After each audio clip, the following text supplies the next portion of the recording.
దేవుడి కోసం నువ్వు ఈ లోకంలో ప్రత్యేకంగా జీవిస్తే నువ్వు అనేక మందికి ఆశీర్వాదకరంగా ఉంటావు. దేవుడి కోసం నువ్వు ఈ లోకంలో ప్రత్యేకంగా జీవిస్తే నువ్వు నేను అనేక మందికి ఆశీర్వాదకరంగా ఉంటాం.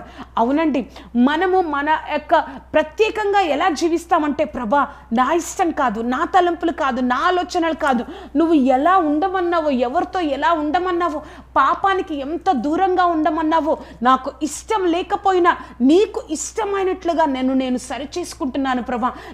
నీకు ఇష్టమైనట్లుగా జీవించడం కోసం నేను ప్రయాసపడుతున్నాను ప్రభా.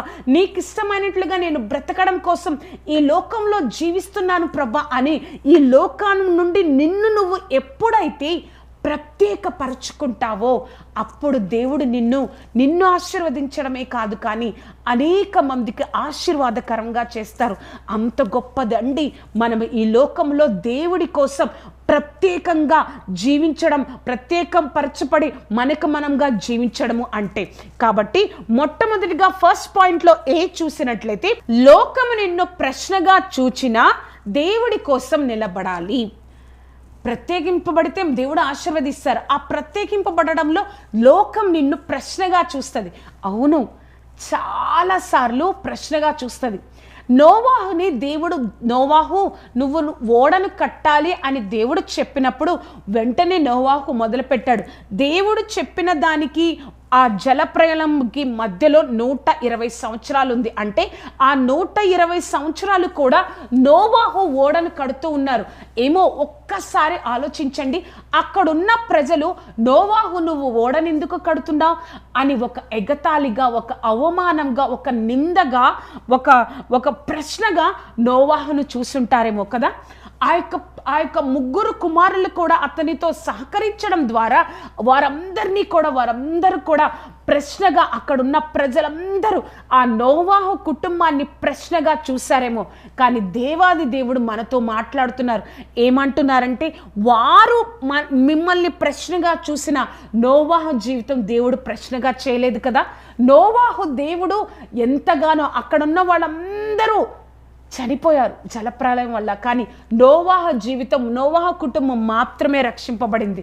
నువ్వు అనుకోవచ్చు, ప్రత్యేకంగా ఈ లోకంలో నేను జీవిస్తున్నానే, అందరూ నన్ను ప్రశ్నగా చూస్తున్నారే అని నువ్వు అనుకుంటున్నావేమో. ఆ గొప్ప దేవాది దేవుడు నీతో నాతో ఏం చెప్తున్నారో తెలుసా? అందరూ నిన్ను ప్రశ్నగా చూసినా నువ్వు వెనుదిరగకుండా నిలబడు. దేవుడు నిన్ను వదిలిపెట్టరు, నిన్ను ప్రశ్నగా ఉంచరు. ఆ ఫస్ట్లో చూసినట్లయితే, నిందలొచ్చిన దేవుడి కోసం ప్రత్యేకంగా జీవించాలి. అవునండి, మనం ప్రత్యేకంగా జీవిస్తున్నప్పుడు మన మీద సాతాను యొక్క అధికారం, సాతాను యొక్క దాడి అనేది ఉంటుంది. అధికారం కాదండి, దాడి అనేది ఉంటుంది. ఆ దాడి అనేది ఉన్నప్పుడు మనం నిందలు వస్తాయి, బాధపడాల్సి వస్తుంది, కన్నీరు కాల్చాల్సి వస్తుంది. అయినా కూడా నిలబడాలి.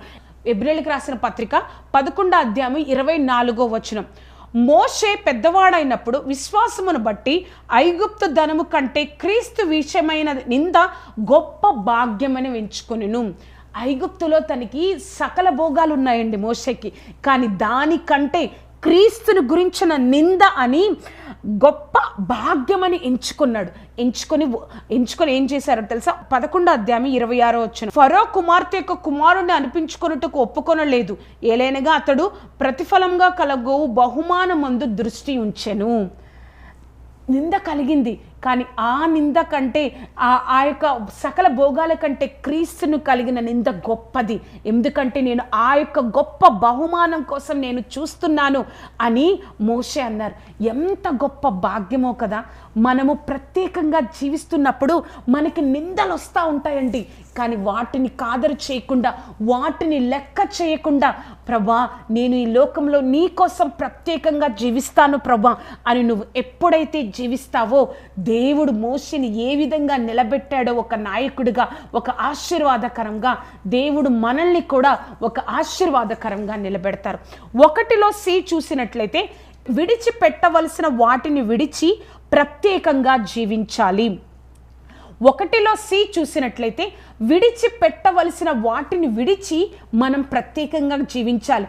అబ్రహాముకి దేవుడు ఏం చెప్పారంటే, నీ బంధువులను, నీ ఇంటి వారిని, నీ యొక్క దేశమును వదిలి రావాలి. నీ తండ్రి ఇంటిని, నీ బంధువులను, నీ యొక్క దేశమును వదిలి, అంటే నీ స్వాభావికంగా వస్తున్న ఆ యొక్క ఆలోచనలు, ఆ తలంపులను, ఆ యొక్క మాటలను విడిచిపెట్టాలి అని ఆత్మీయ అర్థంతో మనం తీసుకుంటే వాటన్నిటిని విడిచిపెట్టి మనం ప్రత్యేకంగా జీవించాలి. మనము మన యొక్క రక్తంలోనే స్వాభావికంగా మనకు ఒక కొన్ని అలవాట్లు, కొన్ని ఆలోచనలు, కొన్ని తప్పుడు ప్రవర్తన మనలో, మన రక్తంలోనే ఉంటుందండి. అది మనము ఎలా అయితే అబ్రహాము నీ యొక్క బంధువులను, నీ యొక్క ఇంటి వారిని, నీ యొక్క ప్రాంతాన్ని విడిచి రా అని దేవుడు చెప్పినప్పుడు ఎలా అయితే అబ్రహాము వచ్చారో అలాగే మనము దేవుడి సన్నిధిలో ఆ యొక్క స్వాభావికంగా వచ్చే ఆ యొక్క ప్రవర్తనను మనము విడిచిపెట్టాలి. అటువంటి ఆ విడిచిపెట్టినప్పుడు మనం ఈ లోకంలో నుండి ప్రత్యేకంగా ఆయన యొక్క ఆలోచన, దేవుని యొక్క ఆలోచన, దేవుడి యొక్క స్వభావం, దేవుడి యొక్క తలంపులతో మన హృదయం నింపబడతాం. లేకపోతే మన యొక్క స్వభావంతో, మన యొక్క తలంపులతో, మన యొక్క ఆలోచనలతోనే మన జీవితాలు కొనసాగిస్తే మనం ప్రత్యేకింపబడినట్లు కాదు. కానీ మనం ఎప్పుడైతే ఆ యొక్క స్వాభావికంగా వచ్చే ప్రవర్తనను విడిచిపెడతామో అప్పుడు ఆశీర్వాదంలోనికి మన గొప్ప దేవుడు తీసుకువెళ్తారు. అర్థమవుతుంది కదా అండి. 1 D చూసినట్లయితే, నీవు దేవుని యందు ఉంచిన నిరీక్షణ సిగ్గుపరచదు కదా.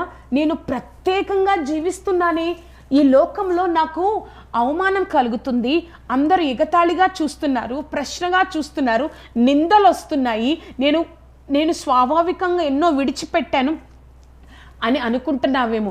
కానీ నువ్వు దేవుని యందు ఒక నిరీక్షణ ఉంచావే. ఏ నిరీక్షణ అంటే, దేవుడు నన్ను ఒక ప్రశ్నగా ఉంచరు, ఈ నింద గొప్ప భాగ్యమని మోసేలాగా ఎలా అయితే నువ్వు అనుకొని ముందుకు వెళ్తావో, ఎలాగైతే ఆ స్వాభావికంగా వచ్చిన ప్రవర్తన విడిచిపెట్టి, ప్రభా నీ ఆలోచన నా ఆలోచన అయ్యా, నీ యొక్క తలంపులే నా యొక్క తలంపులు ప్రభా, నీ యొక్క ఇష్టమే నా ఇష్టము ప్రభా అని నువ్వు ఎప్పుడైతే ముందుకెళ్తావో ఆ నిరీక్షణ నిన్ను సిగ్గుపరచదు.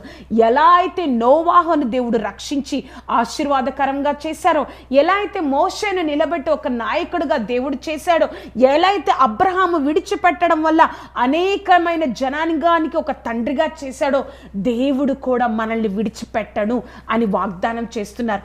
అర్థమైంది కదా అండి. దేవుడు మనతోనే మాట్లాడుతున్నారు. ఏమని అంటే, ఈ లోకంలో నువ్వు దేవుడి కోసం ఒక ప్రత్యేకంగా జీవించాలని ఆశ కలిగి ఉన్నావు, నిందలు వస్తున్నాయి, ప్రశ్నగా ఉన్నావు, ఎగతాళిగా ఉన్నావు, అన్నీ ఉన్నావు. కానీ ఆ నిరీక్షణ నిన్ను నన్ను సిగ్గుపరచదు, నిన్ను నన్ను నిలబెడుతుంది, మన తలను పైకెత్తుతుంది అని ఆ గొప్ప దేవాది దేవుడు మనతో మాట్లాడుతున్నారు. ఎంత గొప్ప భాగ్యమో కదా. దేవుని కోసం ఒక ప్రత్యేకమైన జీవితం జీవించడం ఒక ధన్యతతో కూడినదండి.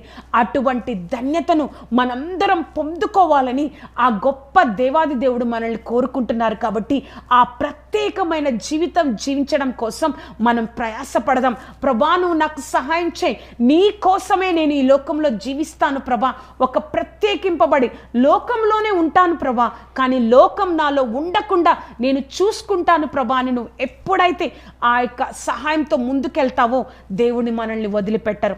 మనం చూసాం కదా అండి, దేవుడు నిజంగా ఒక ప్రత్యేకమైన జీవితాన్ని జీవించే వారి జీవితాలను ఏ విధంగా ఆశీర్వదింపబడతారో